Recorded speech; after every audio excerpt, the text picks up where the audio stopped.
नमस्कार प्यारे बच्चों, स्वागत है आपका टॉपर स्टॉप चैनल पर। आज हम यहाँ शुरू करने जा रहे हैं हमारा अध्याय 4 आधारभूत ज्यामितीय अवधारणाएं।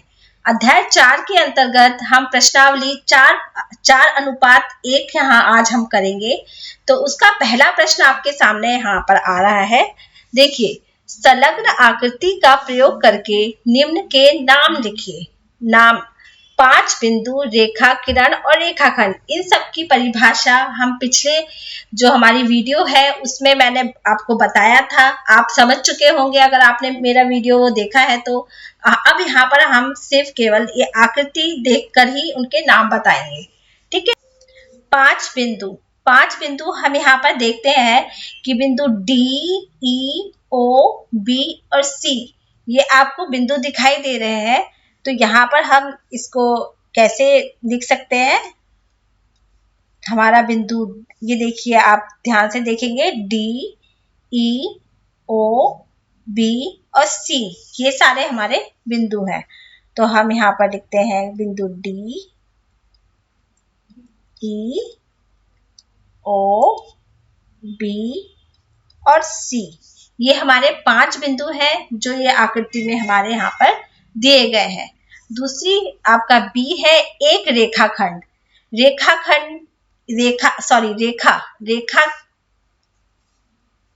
रेखा हमारा, इसकी परिभाषा भी मैं पिछले वीडियो में दे चुकी हूँ। रेखा हमारा, ध्यान से देखिए, इस आकृति में आपको ध्यान से देखने पर पता चल रहा होगा कि रेखा, वैसे बहुत सारी रेखाएं इसमें दिखाई दे रही हैं, लेकिन D और B ये एक ऐसी रेखा है जिसमें कई बिंदु मौजूद है। तो हम इसमें रेखा हमें एक बतानी है, तो रेखा हम बताते हैं D और B। ये रेखा D और B, ये एक रेखा है। D, B, ये रेखा है, ठीक है। अब आगे हम चलते हैं। आगे बताया गया है 4 किरणें। 4 किरणों से हम देखें, किरण की परिभाषा आपको शायद याद होगी, लेकिन मैं एक बार फिर आपको बता देती हूँ कि किरण वो आकृति होती है जो केवल एक ही तरफ जाती है, दूसरी तरफ वो नहीं जाती।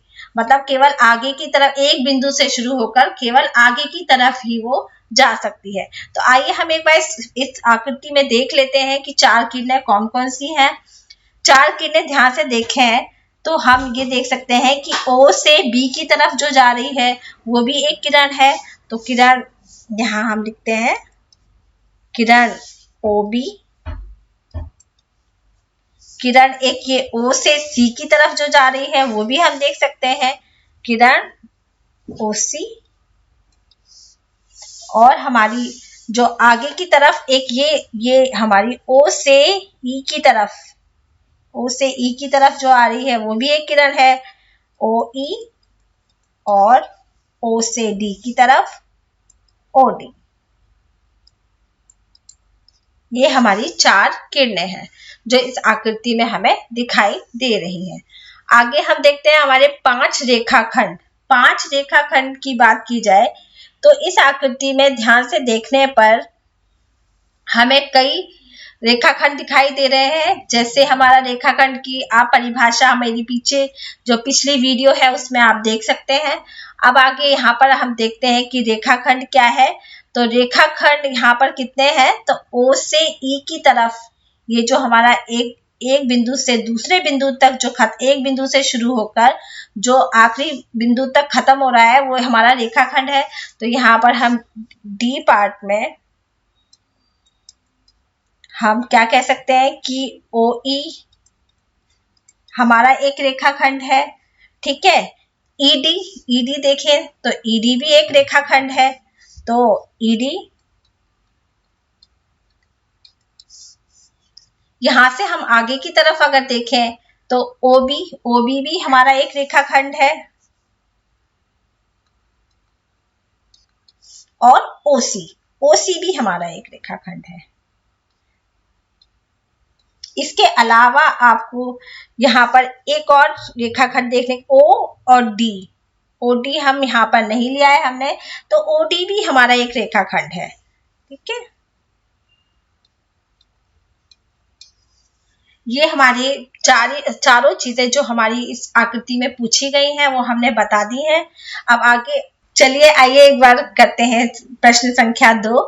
संलग्न आकृति में दी हुई रेखा के सभी संभव प्रकारों के नाम लिखिए।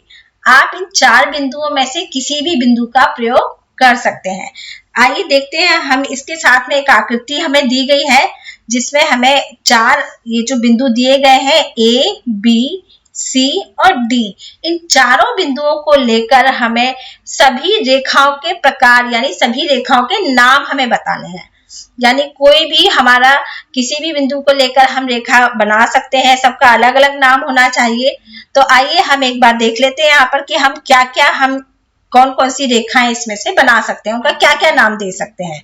तो हम देख लेते हैं, जैसे हमने देखा AB और हम ले रहे हैं BC, ठीक है। तो हम A से लेकर B तक ये एक रेखा है और B से लेकर C तक ये एक रेखा है। तो हम यहाँ पर एक नाम दे सकते हैं AB और BC।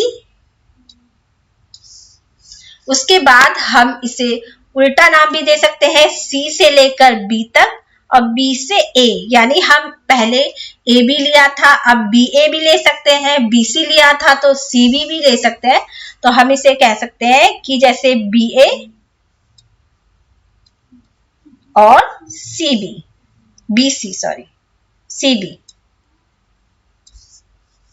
उसके बाद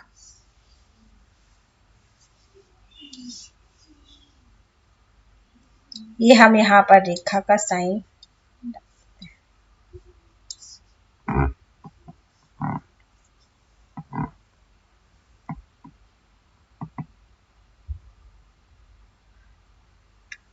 उसके बाद हम आगे देखते हैं। आगे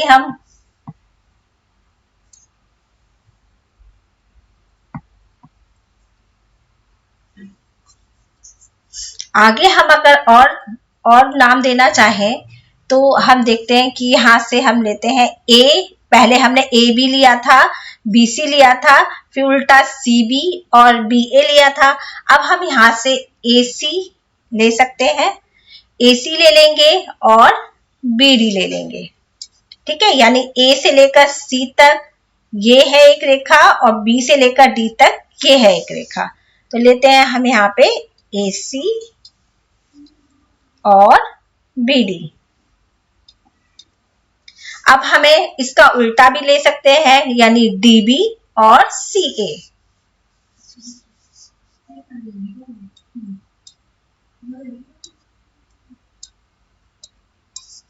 इसके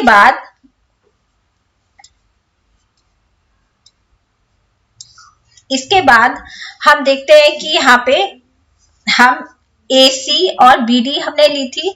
अब हम इसको आगे भी और ले सकते हैं, और भी इसके और प्रकार बन सकते हैं।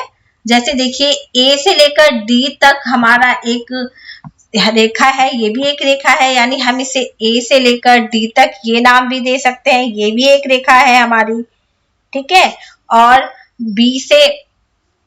C से लेकर D तक ये भी हमारी एक रेखा है, ठीक है। तो यानी हम इसे AD और CD, और इसे उल्टा भी कर सकते हैं DC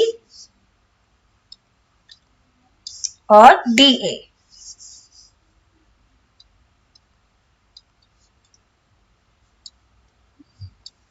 अब देखिए ये 12 प्रकार हमारे यहाँ पर संभव हो पाए हैं जिनको हम नाम दे सकते हैं और इसे हम कर सकते हैं। अब आगे आइए तीसरे क्वेश्चन की हम यहाँ पर बात करें। तीसरे प्रश्न पर हम आते हैं। तीसरा प्रश्न है हमारा प्रश्न संख्या 3।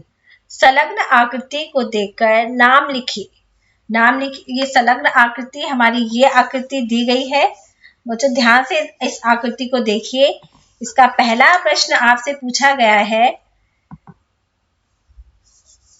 ए पार्ट है इसका, रेखाएं जिसमें बिंदु E सम्मिलित है। ध्यान से देखिए बच्चों, इस आकृति में बिंदु E कहाँ दिखाई दे रहा है? ये बिंदु E है, ठीक है। तो ये बिंदु कौन सी रेखा पर, किस रेखा पर स्थित है? AE और FE। दो रेखाएं ऐसी हैं AE और FE, ये AE और ये FE। ये दो रेखाएं ऐसी हैं जहां बिंदु E जो है वो सम्मिलित है। तो हम यहाँ पर लिखते हैं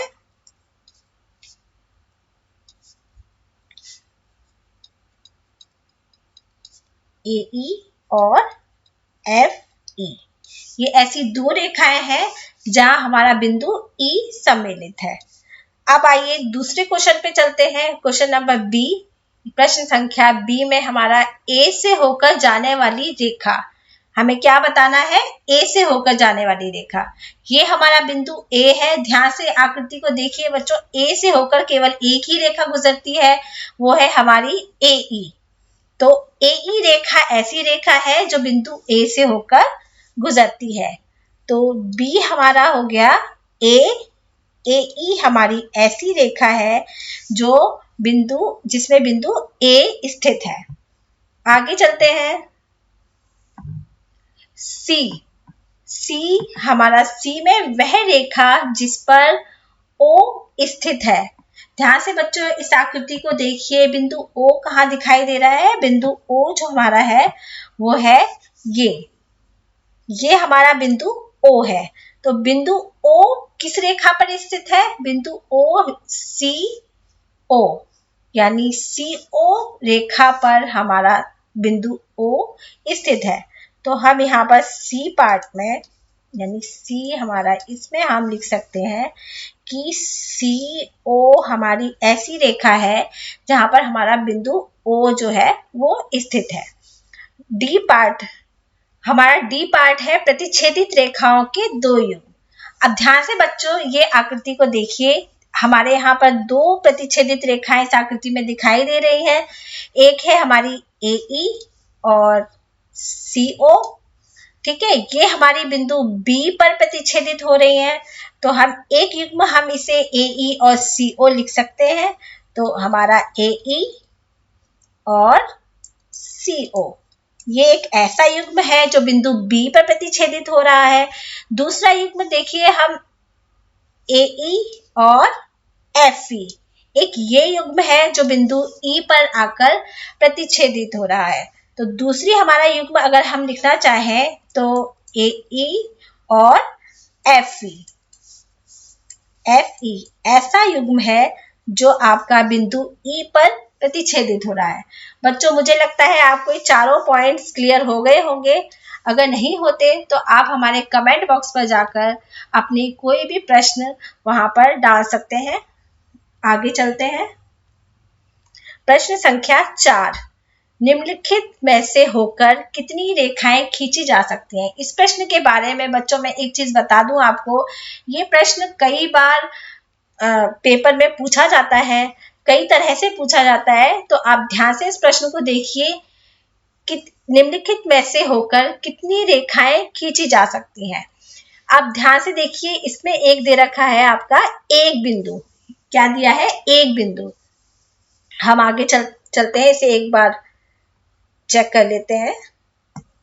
हमें एक बिंदु दिया गया है, इससे होकर कितनी रेखाएं खींची जा सकती हैं देखते हैं हम। एक ये रेखा हमने खींची, एक ये रेखा हमने खींची, एक ये रेखा हमने खींची, एक ये रेखा हमने खींची, एक ये रेखा,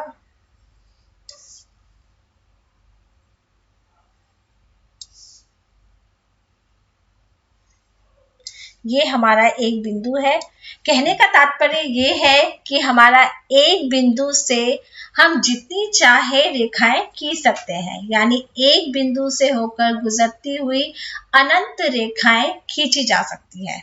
आपका उत्तर ये होगा कि एक बिंदु से हम अनंत रेखाओं को खींच सकते हैं। एक बार यहाँ पर हम देख लेते हैं। हम लिखते हैं एक बिंदु से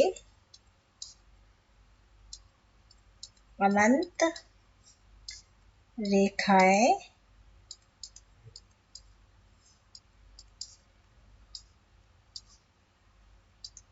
खींची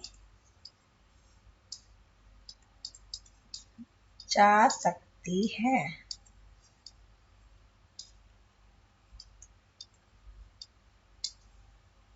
एक बिंदु से अनंत रेखाएं खींची जा सकती है। हमारा बी है 2 बिंदु। अब हम 2 बिंदु लेते हैं। 2 बिंदु देखते हैं, 2 बिंदु से कितनी रेखाएं खींच सकते हैं बच्चों? आइए चलते हैं।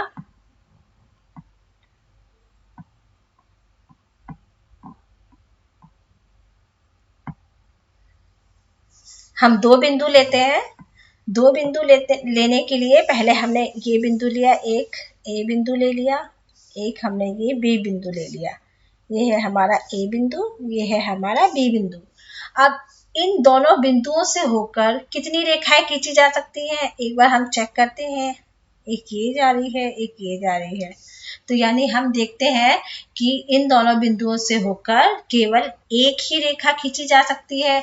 और अगर हम रेखाएं खींचना चाहें तो केवल एक बिंदु को टच करेगी, दोनों बिंदुओं को वो छुएगी, स्पर्श नहीं करेगी। तो हमारी दो बिंदुओं से केवल एक ही रेखा खींची जा सकती है। तो हमारा उत्तर होगा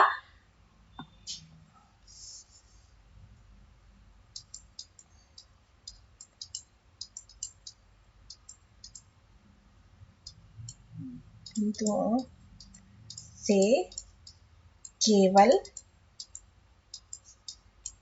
एक रेखा खींची जा सकती है। चलिए बच्चों, आगे प्रश्न संख्या 5 देख लेते हैं। प्रश्न संख्या 5 में निम्नलिखित स्थितियों में से प्रत्येक के लिए एक रफ आकृति बनाइए और उचित रूप से उसे नामांकित कीजिए। इसमें हमें हर एक क्वेश्चन में एक आकृति बनानी है, जिसमें देखना है कि जो हमारा प्रश्न दिया गया है वो ठीक से बैठता है कि नहीं। आइए देखते हैं हम प्रश्न ए, जिसमें दिया गया है बिंदु P रेखाखंड AB पर स्थित है। हमें ऐसी आकृति बनानी है जो रेखाखंड AB हो और उस पर कोई बिंदु P जो है वो स्थित हो। आइए हम देखते हैं एक बार।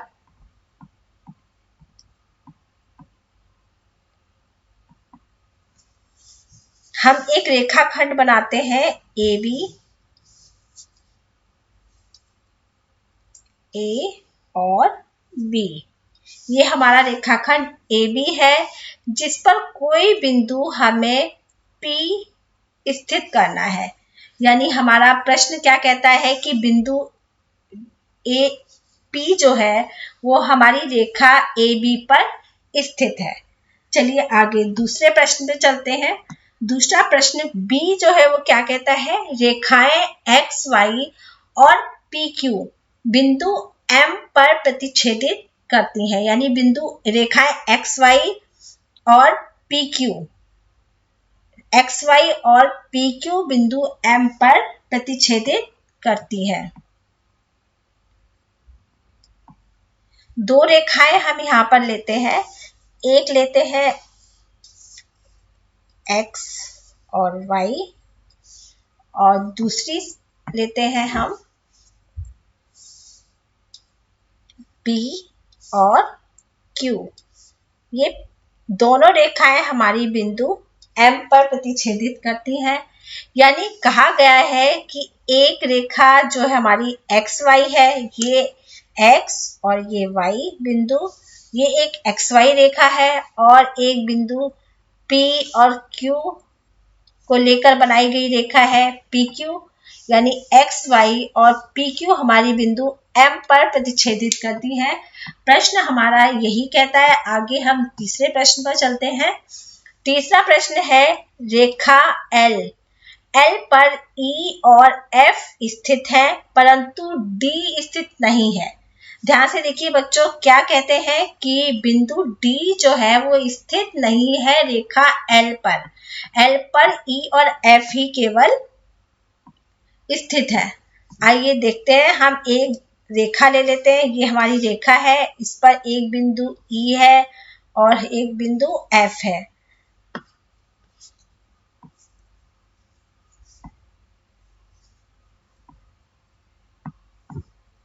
ये बिंदु ई है और ये बिंदु एफ है। ये हमारी एक रेखा पर स्थित बिंदु है। ठीक है, ई और एफ। ई एफ हमारे एक रेखा पर स्थित बिंदु है, परंतु डी स्थित नहीं है। डी स्थित नहीं है इसका मतलब ये है कि डी बिंदु रेखा पर स्थित नहीं है, यानी वो कहीं पर भी हो सकता है, यहाँ हो सकता है, यहाँ हो सकता है, यहाँ हो सकता है, यहाँ हो सकता है। तो हम बिंदु डी जो है वो यहाँ पर ले लेते हैं। ये हमारा बिंदु डी है, मतलब हमारी ई एफ एक रेखा है जिस पर बिंदु डी स्थित नहीं है। प्रश्न हमारा यही कह रहा है। आगे आगे चलते हैं।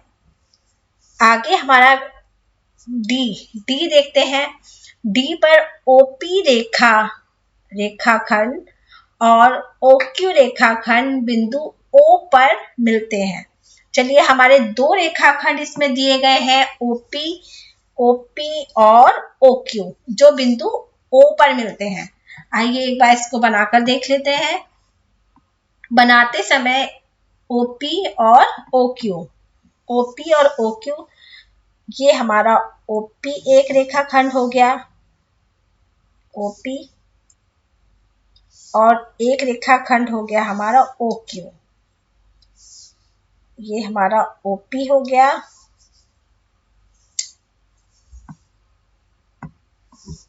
ये हमारा ओपी रेखाखंड हो गया, और ये हमारा ओक्यू रेखाखंड हो गया। ये बिंदु किस पर मिल रहे हैं? ओ पर मिल रहे हैं। तो हमारा प्रश्न कहता है कि ओपी और ओक्यू जो रेखाखंड है वो आपस में ओ बिंदु पर प्रतिच्छेदित या मिलते हैं। आइए आगे प्रश्न संख्या 6 पर चलते हैं। 6 हमारा सत्य और असत्य पर आधारित है। चलिए एक बार पढ़ लेते हैं। संख्या 6, रेखा MN की संलग्न आकृति को देखिए। इस आकृति के संदर्भ में बताइए कि निम्नलिखित कथन सत्य है या असत्य। बच्चों, हमें सत्य या असत्य बताना है, इस आकृति को देखना है। देखते हैं हम इस आकृति में क्या दिया हुआ है। पहला प्रश्न ए कहता है QMON और P, ये सारे बिंदु हैं बच्चों। QMON और P रेखा MN पर, QMON और P ये सारे बिंदु रेखा MN पर स्थित बिंदु है। MN रेखा क्या है? ये यहाँ से शुरू होती हुई ये रेखा MN रेखा है। बच्चों एक चीज ध्यान दीजिए, यहाँ पर रेखा की बात हुई है, रेखाखंड की बात नहीं हुई है। इसीलिए हम रेखाखंड दोनों तरफ से बढ़ाया जा सकता, रेखा दोनों तरफ से बढ़ाई जा सकती है, यहाँ से इस साइड से भी और इस साइड से भी। ठीक है, तो MN जो बिंदु है इसके अंदर हम P और Q बिंदु को भी ले सकते हैं। अगर रेखाखंड होता तो हम ये नहीं ले सकते थे, लेकिन MN जो रेखा है उस पर बिंदु P और Q भी सम्मिलित हो जाते हैं। तो ये हमारा कथन सत्य होता है कि हमारा MN जो रेखा है उस पर Q और P, MON ये सारे बिंदु सम्मिलित हैं। दूसरा हमारा प्रश्न B है। B जो है MO और N रेखाखंड MN पर स्थित बिंदु है। अब एक चीज ध्यान दीजिए बच्चों कि MN रेखा अब MN की बात करते हैं, रेखाखंड MN की बात अब यहाँ पर हम कर रहे हैं। रेखाखंड MN क्या हुआ? यहाँ M से शुरू होकर N तक ये रेखाखंड, इस पर MON रेखाखंड MN पर स्थित बिंदु है। MON ये तीनों बिंदु रेखाखंड MN पर स्थित है। तो ये हमारा सत्य हुआ। तीसरा प्रश्न C हम देख लेते हैं। M और N रेखाखंड MN के अंत बिंदु है। अंत बिंदु की बात की जाती है तो आपको पता है एक आरंभिक बिंदु और एक अंत बिंदु दोनों इसमें सम्मिलित है। अब M और N, M ये बिंदु और N ये बिंदु, यानी ये और ये दोनों बिंदु हमारे MN के अंत बिंदु हैं, यानी हमारा एक आरंभिक बिंदु और एक ये अंत बिंदु दोनों रेखाखंड के अंत में स्थित है, यानी ये हमारा सत्य है। चौथा हमारा डी पार्ट O और N रेखाखंड OP के अंत बिंदु है। O और N रेखाखंड, आइए हम देखते हैं OP पर आते हैं। O और P,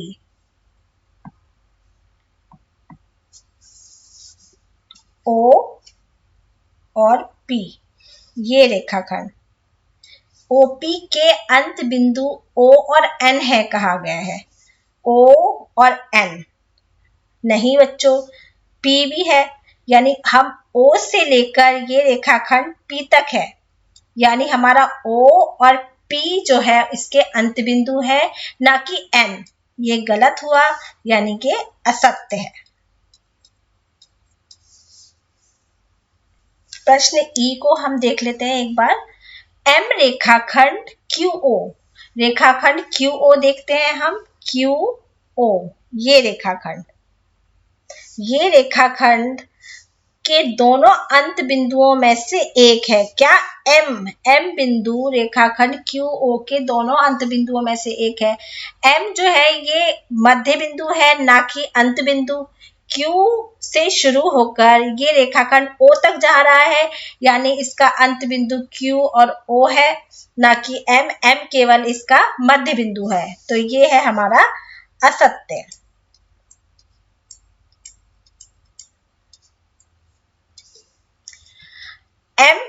F देख लेते हैं हम। M किरण OP का एक बिंदु है। M किरण बिंदु M जो है वो किरण OP किरण, ये किरण, इसका एक बिंदु है M ये बिंदु है। अब आप बच्चों ध्यान से देखिए, क्या किरण की परिभाषा में पिछले आपकी वीडियो में दे चुकी हूँ। आपको पता है किरण वो आकृति होती है जो केवल आगे की तरफ जाती है, आगे की तरफ बढ़ती है, पीछे की तरफ नहीं बढ़ती है। तो O से शुरू होकर ये किरण P की तरफ जा रही है, लेकिन M जो है वो इसका पीछे का बिंदु है। क्या इसमें ये समावेश हो रहा है, उसका एक बिंदु है? नहीं, बिल्कुल भी नहीं। M अलग है। O से शुरू होकर बिंदु P तक जो रेखा ये किरण गई है, उसमें M बिंदु स्थापित या स्थित नहीं है। तो ये हमारा असत्य है। जी, किरण OP किरण QP से भिन्न है। बच्चों देखिए, किरण है एक OP, ये O से P की तरफ बढ़ रही है, और एक किरण है हमारी QP ये। अब इसको ये OP जो किरण है वो QP से भिन्न है। हाँ, बिल्कुल भिन्न है, क्योंकि Q, M, O, N और P ये हमारे QP के अलग अलग बिंदु हैं, जबकि हमारी P, O, N और P ये हमारी दूसरी किरण के बिंदु हैं। तो इस तरह से ये वाली जो किरण है वो इससे भिन्न है। तो ये हमारा पार्ट G जो है वो सत्य है।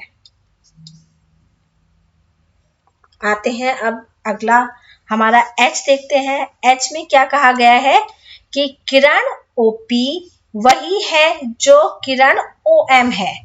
ध्यान से बच्चों देखिए कि किरण किरण OP वही है जो किरण OM है। किरण OP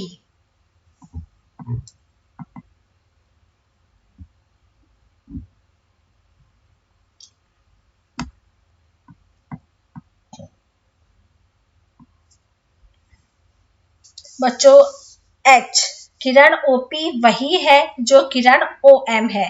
देखिए बच्चों, OP O से P तक ये किरण, और किरण OM यहां से यहां तक ये किरण OM है। ध्यान से देखिए बच्चों, तो ये OP आगे की तरफ बढ़ रही है और OM हमारी नीचे की तरफ किरण जा रही है, तो ये दोनों आपस में विपरीत दिशा में है, एक जैसी नहीं है, तो ये हमारा असत्य है।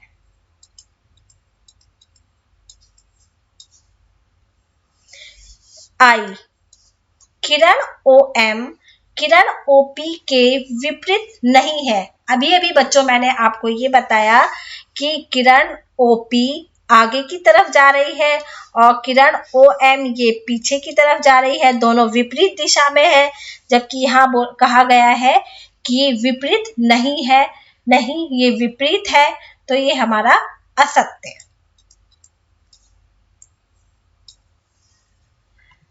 जे, O किरण OP का O प्रारंभिक बिंदु नहीं है। आप ध्यान से देखिए बच्चों, ये है O बिंदु से शुरू होकर एक किरण खींची जा रही है। अब कहा गया है कि O से शुरू होकर ये बिंदु ये किरण जा रही है और कहा है प्रारंभिक बिंदु नहीं है।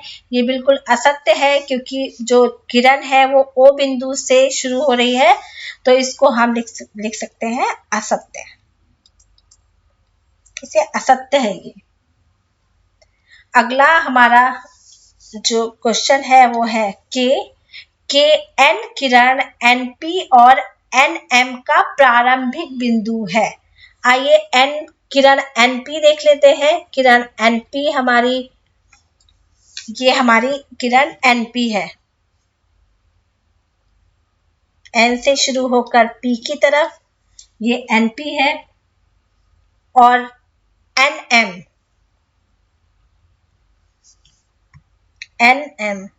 N से शुरू होकर M की तरफ का प्रारंभिक बिंदु है N।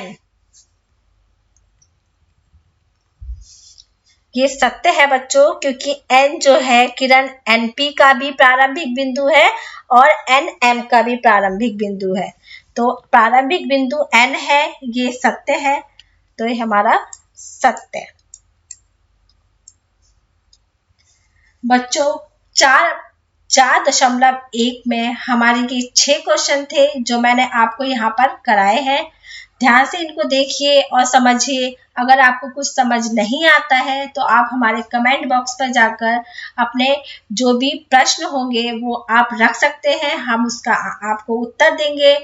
और आपको हमारे चैनल को सब्सक्राइब कीजिए ताकि आपको हमारी अगली वीडियो मिलती रहे और आप इसी तरह हमारे साथ जुड़े रहिए।